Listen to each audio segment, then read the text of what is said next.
My name is Aaron, and I had been married to Kayla for the last 17 years. We have a 16-year-old daughter named Judy. I work as a mechanical engineer at the local automobile factory, spending my days ensuring that machines run smoothly and production stays on track. It was a warm, sunny afternoon in March when my phone buzzed in my pocket. Wiping the grease off my hands, I glanced at the screen. Gordon, my neighbor. Strange. He rarely called me during work hours. I swiped to answer. Aaron, you need to get home. Now. Gordon's voice was urgent, almost frantic. My stomach twisted. What's wrong? There's a moving van in front of your house. A couple of guys are loading furniture into it. My grip tightened around the phone. What? Who the hell? I don't know, but they're taking a lot of stuff. Your wife's there too. Thought you should know. Kayla? My pulse pounded in my ears. Are you sure? Positive. You better get here fast. I didn't waste another second. Shoving my phone into my pocket, I strode across the factory floor, my boots hitting the concrete with heavy thuds. My mind raced. Was this a daylight burglary? Or something worse? Reaching my boss's office, I knocked once before pushing the door open. Sir, I need to go. Right now. My boss, a gruff but reasonable man, looked up from his paperwork. What's going on? There's a burglary at my house. My neighbor just called. They're loading my stuff into a moving van. His eyes widened. Go. Now. I didn't wait for another word. I spun on my heel and ran for the parking lot, my heart hammering against my ribs. Fumbling with my keys, I yanked open the car door, jumped inside, and started the engine. The tires screeched against the pavement as I tore out of the lot, my hands gripping the wheel like a vice. I had no idea what I was about to walk into, but I knew one thing for certain. This wasn't just a simple burglary. And Kayla being there? That changed everything. I floored the gas and rushed to the spot. I reached the house, my tires screeching as I slammed on the brakes. My heart pounded as I threw the car door open and stormed toward the driveway. There, right in front of me, was a man, tall, lean, with a cocky stance, giving instructions to two other men who were hauling my furniture into the back of a moving van. Hey, stop right there. I barked, marching toward him. The man barely spared me a glance, then muttered under his breath, "Mind your damn business." That was it. That was all it took. Before I could even think, my fist connected with his jaw, sending him sprawling to the pavement. A sharp grunt escaped his lips as he hit the ground, but I wasn't done. I pounced on him, fists flying, rage boiling over as I pounded him into the dirt. You think you can steal from me? I growled, landing another punch. In broad daylight. Another punch. He groaned, trying to shield his face, but I wasn't about to let up. With one hand, I grabbed my phone and punched in 911, barely controlling my breathing as I spoke. There's a man stealing from my home. I've subdued him, I said, my knuckles still clenched, ready to strike again. The dispatcher's voice was calm but firm. Sir, I need you to step inside your home and lock the door. Officers are on their way. I let out a bitter laugh. I can handle myself. Suddenly, a shriek rang through the air. Aaron, what the hell are you doing? I turned my head and saw Kayla rushing toward us, her face twisted in shock. She dropped to her knees beside the man, frantically checking his face, her hands trembling as she touched his bruised jaw. Why did you hit him? She screamed at me, her voice filled with outrage. I blinked, momentarily thrown off by her reaction. Do you know him? She snapped her head up, eyes blazing. Yes, he's my boyfriend. A cold wave of shock crashed over me. I felt the breath leave my lungs. What? That was all I managed before I drove my foot straight into his groin, making him curl up like a dying cockroach. You're my wife. I spat, my voice shaking with fury. And you have a damn boyfriend? I kicked him again, watching him writhe in pain. Kayla shrieked. Stop it. Aaron, stop. But I wasn't finished. I turned toward the moving van, my mind racing. Why is this moving van even here? I demanded. The man groaned, still cradling himself. I didn't like his silence, so I kicked him again. A third time, just to drive the point home. Out of the corner of my eye, I noticed the two guys from the moving company standing near the truck. Their arms were crossed, amused smirks on their faces as they watched the chaos unfold. I guess they were enjoying the show. If I were in their place, I'd be enjoying the show as well. The wail of sirens pierced the air, and within moments, two police cruisers pulled up in front of the house. The officers stepped out, hands resting on their holsters as they took in the scene. Me standing over a battered man, Kayla crouched beside him, and the movers idly watching like spectators at a boxing match. One officer, a tall, broad-shouldered man with a stern face, quickly moved toward me, placing a firm hand on my chest to separate me from the man on the ground. Step back, sir, he ordered. I clenched my fists but obeyed, taking a step back, still breathing heavily. I'm the one who called you, I said, my voice laced with frustration. The officer raised an eyebrow. Is that so? Yes, I snapped. I got a call from my neighbors saying some guys were loading my furniture into a van. I rushed home and saw this guy. I gestured toward the groaning man still curled up on the pavement, directing them. The officer turned to look at Kayla, who was still on her knees, gently cradling the man's face. Her eyes were red with anger and something else, guilt, maybe. Ma'am, what's going on here? The officer asked. Kayla lifted her head, wiping her eyes before answering. This man is Walter Anderson, she said, her voice wavering but determined. He's my boyfriend. My stomach twisted at those words, even though I had already heard them before. Hearing her say it again, so plainly, so unapologetically, felt like another punch to the gut. I'm leaving Aaron, she continued, her voice cold now, void of any emotion. And I'm taking my half of the furniture.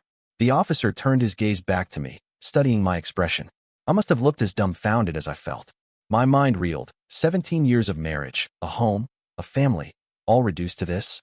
A moving van and a smug bastard named Walter on my driveway. The officer cleared his throat. Mrs. Thompson, he said, his voice calm but firm, did you inform your husband that you were leaving? Kayla hesitated.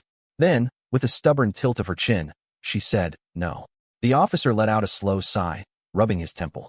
Ma'am, I need you to understand something. He glanced at the moving van before turning back to her. To take any of this furniture, you need to file for divorce first. After the judge orders the assets to be split, both parties will have to sign a legal document listing the assets under each name. Kayla's face paled slightly. What you're doing right now, the officer continued, his tone sharpening, is illegal.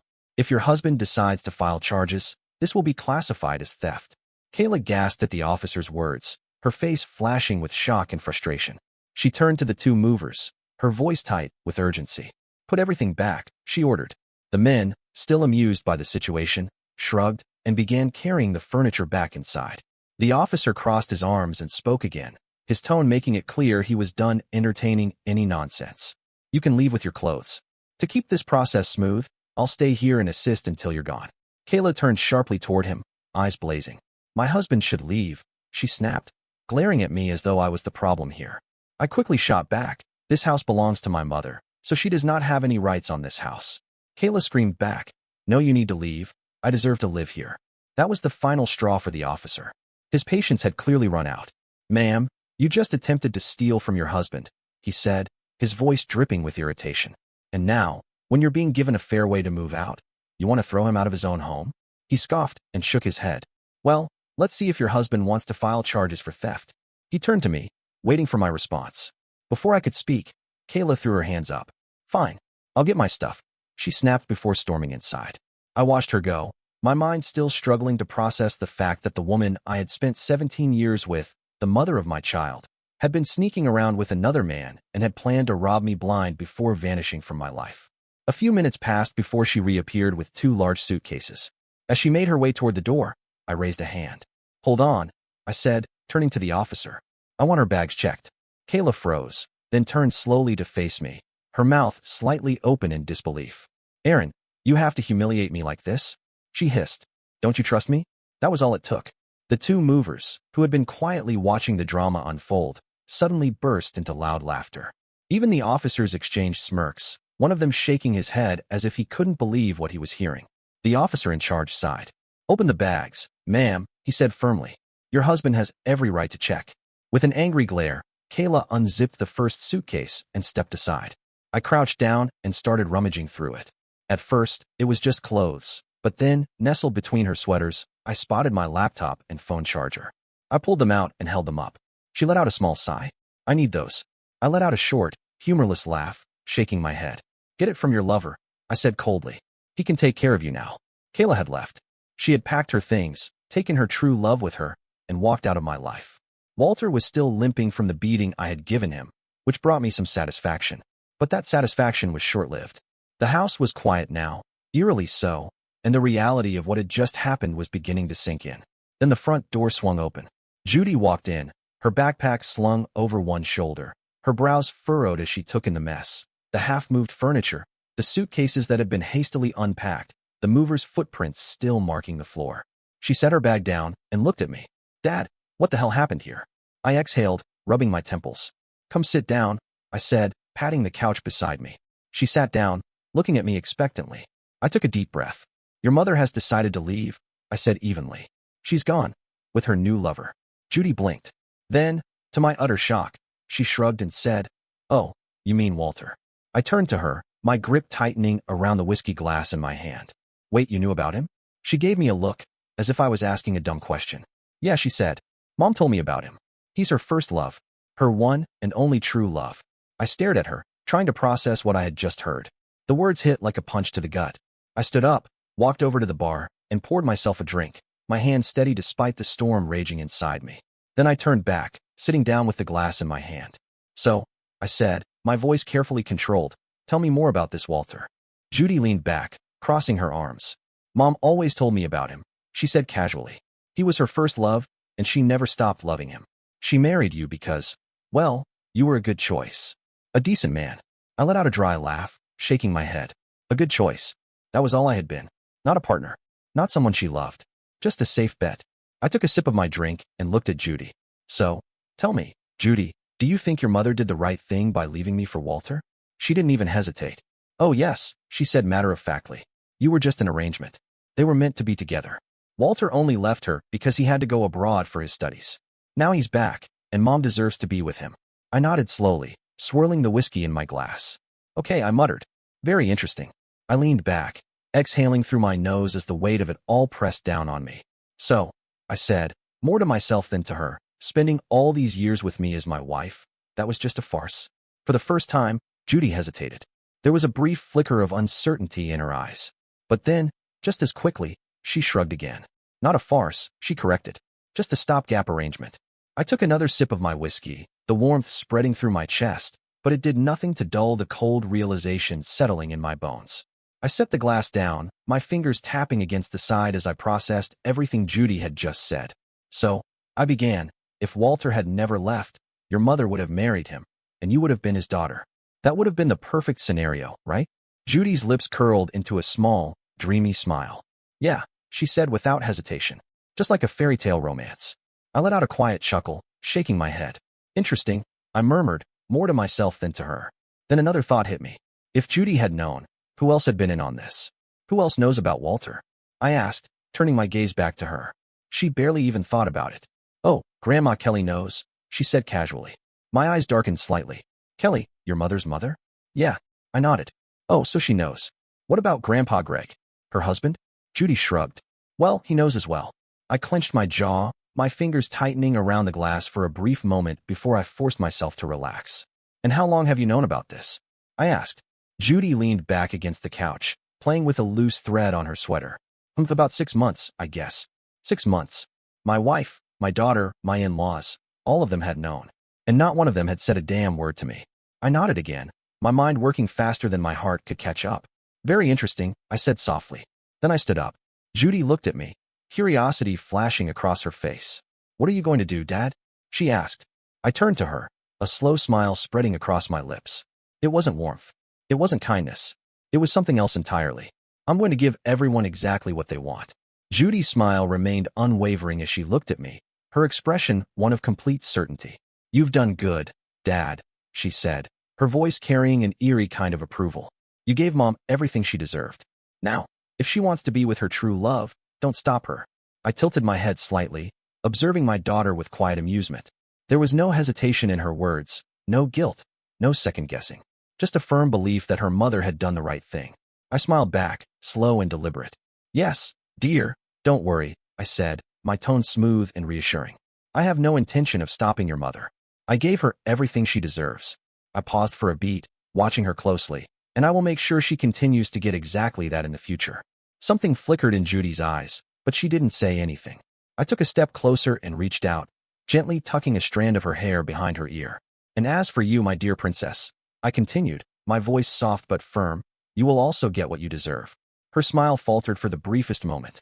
I let the silence stretch between us before finally pulling away. Then, without another word, I grabbed my coat and walked out the door. I drove straight to my lawyer's office. By the time I arrived, I already knew exactly what I wanted. The receptionist greeted me with a polite smile, but as soon as I mentioned my name, she quickly directed me to my lawyer's office. "Didn't expect to see you today, Aaron," Mr. Jeremy said, leaning back in his chair. "What brings you in?" I sat down, folding my hands in my lap. "I need a divorce," I stated plainly, "and I need it expedited." His eyebrows lifted slightly. "I see," he said, sitting up straight. Anything specific you want out of this? I leaned forward. I want full control of my assets. I want her cut down to exactly what the law demands, nothing more. No alimony, no generosity, no loopholes she can use later. If she thinks she deserves better, she can go ask Walter for it. Jeremy nodded slowly, considering my words. And custody? I smirked. Let her have Judy. They deserve each other. He raised an eyebrow but didn't question it. All right, he said, already jotting things down. I'll get the paperwork started and push for a quick resolution. Given the circumstances, this should move fast. Good, I said, standing up. Keep me updated. With that, I left and drove straight to the bank. The teller greeted me with a polite nod. How can I help you today, sir? I'd like to withdraw everything from my joint account, I said, sliding my ID across the counter. She tapped on her keyboard, her expression remaining neutral until she saw the balance. Her eyes flicked up to me, cautious. All of it, sir? All of it, I confirmed, then smirked. Actually, no, leave $2. She hesitated, then nodded. A few minutes later, she slid a thick envelope of cash across the counter. Would you like this counted in front of you? No need, I said, tucking the envelope into my coat pocket. Next stop, my office. I parked in my usual spot, walked through the building like it was any other day, and went straight to HR. Hey, Aaron, the HR manager greeted me. Everything all right? Yeah, I said with a smile. I just need to update my 401k beneficiaries. Remove Kayla. She blinked. Oh, sure, we can process that right away. I signed the necessary forms, then moved on to the next task, calling my insurance company. Within minutes, Kayla was wiped off every policy I had. And finally, I called my mother. She answered on the second ring. Aaron, is everything okay? I took a deep breath, then exhaled slowly. Mom, I said, I think you should hear this from me first. My mother was silent for a moment after I finished explaining everything. Kayla's betrayal, Judy's reaction, the cold certainty in my daughter's words. Then, with a sigh, she finally spoke. Well, she said dryly, seems the apple didn't fall far from the tree. I let out a quiet chuckle. No, it didn't, I agreed. Then my smile turned sharper. But I intend to keep that apple on the tree. Mom didn't say anything, but I could hear her exhale over the phone, a mix of resignation and approval. She knew me well enough to understand that I wasn't going to let this slide. We spoke for a few more minutes before hanging up. The next day, Kayla was served. I knew exactly where she'd be, at her office, basking in whatever glow her affair with Walter had given her. She had expected this, no doubt. She knew I wouldn't take this lying down. But knowing and experiencing are two very different things. At first, she was calm. I imagined she had expected the standard divorce terms. Half of everything, a clean split, maybe some alimony to keep her comfortable. She probably thought I would be predictable. She thought wrong. Because as she flipped through those documents, her expression changed. Her fingers trembled slightly as she turned the pages. And then, just like that, I saw it. The panic. The realization. She had nothing. The house. Not in my name. She had no claim to it. The furniture? Also not hers. Alimony? Out of the question. Our salaries were nearly identical. All she was getting was child support, and that too for only 2 more years until Judy turned 18. She must have read the papers over and over again, hoping she had missed something, that there was some loophole she could exploit. But there was nothing. I had made sure of that. Not long after, my phone rang. I let it ring twice before answering, my voice calm. Hello? This is not fair. Kayla's voice came through, sharp and frantic. I'm supposed to get half of everything. That's how this works, Aaron. I leaned back in my chair, smiling to myself. Oh, I said, my tone light, almost amused. Yes, she snapped. I was your wife. I deserve half. I let a slow breath slip through my lips. Then, with deliberate patience, I replied, and I'm supposed to get half of yours. There was silence on the other end. I could almost picture the gears turning in her head, the realization sinking in. I smiled wider. Better we settle it in court. The day of the divorce hearing finally arrived. I walked into the courtroom with my lawyer, Ron Jeremy, who, as always, looked smug and pleased with himself. A shark in a suit. He thrived in situations like these, and I had no doubt he was about to enjoy every moment of this. A few minutes later, Kayla arrived with her lawyer, Lana Rhodes. The moment Ron saw her, he licked his lips and muttered under his breath, I'm going to smash her. I turned to him, raising an eyebrow. Ditto, I said without thinking. Ron gave me a side glance before smirking. I meant in court, he clarified, though the twinkle in his eyes told me we both knew we meant the same thing. I felt a flicker of embarrassment, but the absurdity of the moment almost made me chuckle. Then the judge entered the courtroom, and all conversations came to a halt. Lana stood up first, her expression professional and composed as she addressed the judge. Your Honor, My client's husband has refused to pay her any alimony or offer her any settlement. We are demanding half of all his assets, as is rightfully hers under marital law. The judge barely had time to react before Ron stood up, smoothing out his suit as he spoke. Your Honor, my client's wife has also refused to give him half of her assets and has declined to pay any settlement. The judge frowned, shifting his gaze between us. What exactly are you saying? Ron took a few casual steps toward the bench. Well, Your Honor, they both make nearly identical salaries. I find myself at a bit of a crossroads. Should I be demanding alimony from my client or offering it? The judge looked at both Kayla and me, then exhaled sharply.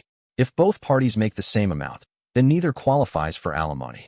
Kayla tensed, her hands clenching into fists on the table.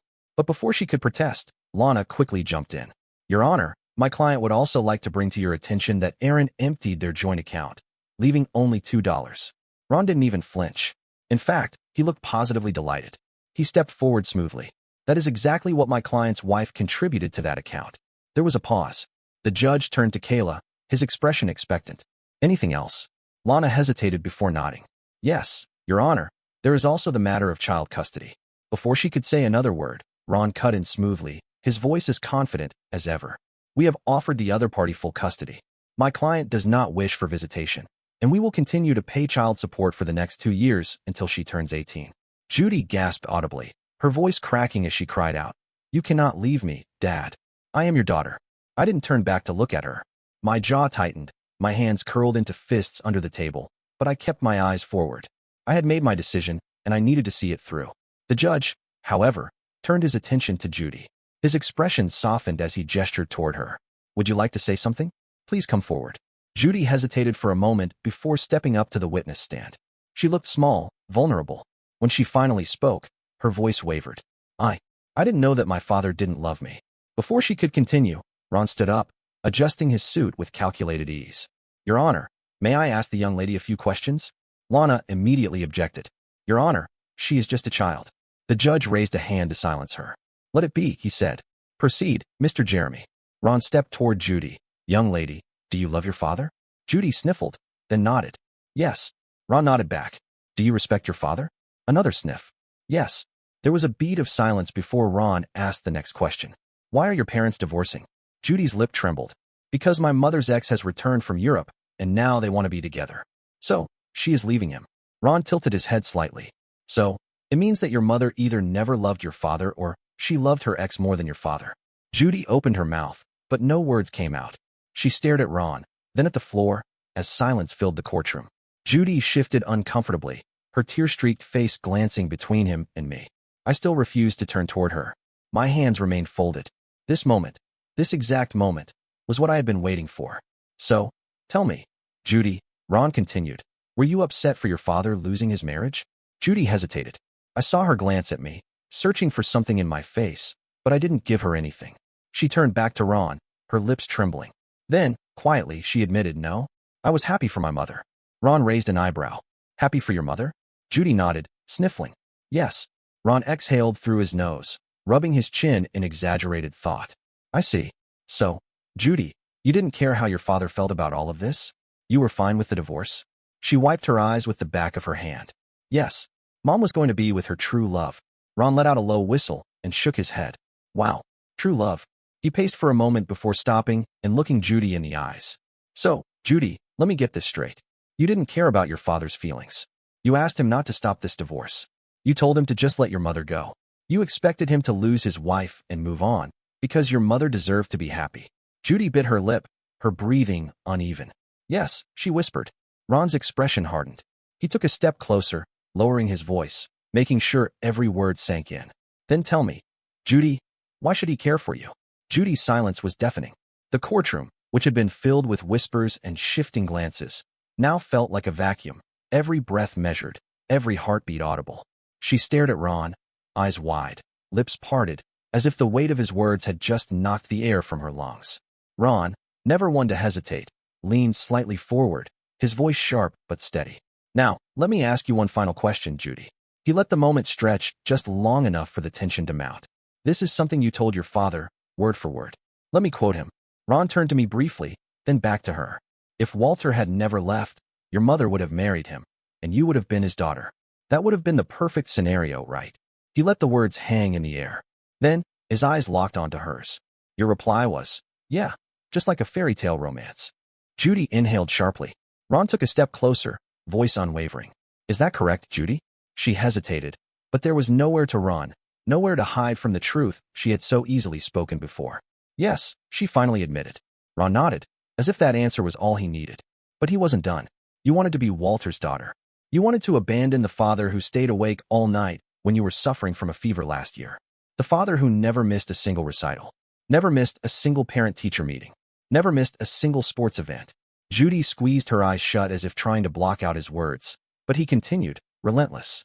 You wanted to abandon the same man who made sure you had your roller skates when he was still wearing the same 3 shirts to the office for the last 2 years. He shook his head, his voice almost incredulous. The same man who, right now, is giving you exactly what you want, to be a family with Walter and your mother. He let the silence settle once more, let the weight of it press against her. Then, with one final question, he delivered the blow. What is wrong with that? Judy broke down completely, sobbing uncontrollably as her shoulders shook. I'm sorry, Dad, she choked out between her tears. I wasn't thinking straight. Please, don't abandon me. For the first time in that courtroom, I felt my composure slipping. My throat tightened, and my vision blurred for a second. I wanted to go to her, to hold her, to tell her that I would always be there, but I couldn't. I had to stay firm. I clenched my jaw and kept my posture rigid, forcing myself to hold back the storm brewing inside me. The judge, who had been watching the entire exchange with sharp eyes, finally exhaled and turned to Judy. That's enough, young lady, he said, his voice softer now. You may step down. Judy sniffled and wiped at her tear-streaked face as she walked back to her seat, her sobs quieter but still present. Then the judge turned his piercing gaze to Lana. Ms. Rhodes, he said, his tone carrying an edge of impatience. I believe Mr. Jeremy interrupted you earlier. You may continue. Lana stood up, her usual smugness plastered across her face. Thank you, Your Honor. She straightened her blazer and cleared her throat. My client and her fiancé do not want custody of the child. They are getting married and do not wish for the child to be in their presence. A stunned silence filled the courtroom. The judge's face turned an alarming shade of red. His eyes flicked toward Kayla, who was sitting stiffly, avoiding everyone's gaze. Judy, upon hearing those words, broke down even further. The sound of her crying filled the room, raw and painful, cutting through the silence like a blade. The judge rubbed his temples, looking completely exasperated. Then he turned to me. Mr. Taylor, he said, his voice dripping with frustration. You don't want custody. Your wife doesn't want custody. What are you two doing? Your arrogance and ego will destroy the life of this child.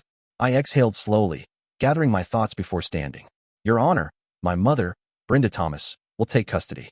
I have already spoken to her, and she has agreed to take full responsibility for Judy. The judge studied me for a long moment before nodding. Without hesitation, he banged his gavel against the bench. The child will go under the custody of Mrs. Brenda Taylor, he declared. Both parents will be required to pay child support. He paused, and then continued. There is no need for alimony or settlements. The divorce is granted. The sound of the gavel hitting the wood echoed through the courtroom, final and absolute. I turned to look at Ron, who had been watching the entire exchange with a bemused expression. He let out a small chuckle and leaned toward me. That, he whispered, grinning, was the fastest divorce in the history of mankind. After the court adjourned, I made my way to my mother. Judy was already there, sitting beside her, her head bowed, tears still streaming down her face. My mother had a gentle hand on her back, rubbing slow circles in an attempt to soothe her, but Judy's sobs didn't let up. I took a deep breath and sat down next to her. For a moment, I just watched her cry, feeling the weight of everything that had happened settle on my shoulders. Then, softly, I spoke. Sweetheart, I said, my voice calm but firm. We don't live in a fairy tale. We live in the real world. Judy lifted her head slightly, her swollen eyes meeting mine. She sniffled but didn't say anything. I never wanted to abandon you, I continued, but I needed you to understand how it feels when the people you love turn their backs on you. Like you're nothing more than an old pair of sneakers, used and discarded. She flinched at my words, fresh tears brimming in her eyes. I could tell she wanted to protest, but she remained silent, listening. We forget what people have done for us because we believe it was their duty to serve us, I went on, my gaze steady. And in return, we think they don't deserve anything. Not love, not gratitude, not even basic respect. Judy wiped at her nose with the sleeve of her sweater. Her lips trembled, but she was absorbing every word. Love is a two-way street, I told her. You give love, you get love. You give respect, you get respect. But if you give hate, you get hate in return. She sniffed, her hands gripping each other tightly in her lap.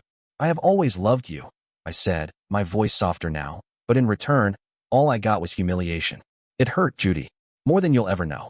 Her breath hitched, and she looked away, ashamed.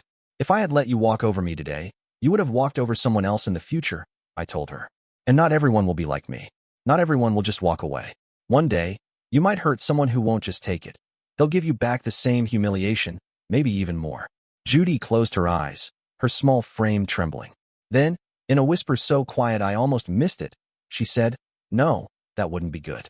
She opened her eyes again, looking at me with a sorrow I hadn't seen before. "I'm sorry, Dad," she whispered. And then, without hesitation, she threw herself into my arms, wrapping me in a tight embrace. Her body shook against mine as she buried her face in my chest, sobbing harder than before. I held her close, feeling her pain, her regret, her sorrow, all of it pouring out in that moment. After a few minutes, Judy slowly lifted her head from my chest. Her face was streaked with tears, her eyes red and swollen, but there was something different in her gaze now, something softer, more thoughtful. She sniffled and wiped her face with the back of her hand before looking up at me hesitantly. "What about Mom?" she asked, her voice small and uncertain. I exhaled, a sad smile tugging at the corners of my lips. I knew this question would come eventually. I reached out and gently tucked a strand of her hair behind her ear before speaking. "Well," I said, "she made her choice, to abandon me, to abandon you, and to move on with her life." Judy's lower lip trembled, but she didn't look away. She needed to hear this. "The only thing we can do now is let fate decide," I continued. "There's no point in chasing someone who doesn't want to stay. But you know what? We should be happy that we still have each other." She frowned slightly, trying to understand, so I elaborated. "Look at it this way," I said gently. "She never truly loved me, so she spared me from living a lie. And as painful as it is, she abandoned you too, which means she spared you from false hope. We're left with what's real. No lies, no betrayal, just the truth." Judy's eyes shimmered with fresh tears, but this time, there was a new understanding in them. She bit her lip. Then, without warning, she leaned forward and hugged me again, tightly, as if afraid to let go. "Thanks, Dad," she whispered. A few months passed, and life slowly settled into a new rhythm. Judy had begun to smile more, to heal in her own way, and our bond had grown stronger. It wasn't perfect, nothing ever is, but we had each other, and that was enough. Then, one fine afternoon, Judy burst through the front door, her face practically glowing with excitement. I was sitting on the couch, reading the newspaper, when she rushed in. "You won't believe what I just heard," she exclaimed, barely able to contain herself. I set the paper down and turned to her, raising an eyebrow. "What?" She grinned. "That Walter guy, he beat the hell out of Mom." For a split second, I was stunned. Then, before I could stop myself, I let out a short, amused laugh. I wasn't proud of it, but after everything that had happened, I couldn't help it. Judy's eyes widened at my reaction, but then, as the absurdity of it all sank in, she, too, let out a small chuckle. "Did you anticipate that?" she asked, shaking her head in disbelief. I smirked. "Well, I was married to your mother for almost 2 decades. I know firsthand that listening to her whine every single day is a special kind of punishment." I leaned back, crossing my arms. I guess their fairy tale was written by the Brothers Grimm. Judy laughed a little harder at that, but then her expression sobered. "So how is she?" she asked. "In the hospital," she said. "And Walter?" "He's in jail." I exhaled through my nose, nodding. "Figures." Judy tilted her head slightly. "I have a feeling she'll be calling you soon." I was about to respond when Maria walked out from the kitchen, wiping her hands on a dish towel. She had been making dinner, but now she looked between the two of us, curious. "Did I miss anything?" she asked. Judy turned to her, a soft, knowing smile on her face. "Nope," she said. "You didn't miss anything, Mom." Dear listeners, please share your thoughts in the comments section below and don't forget to like, share, and subscribe.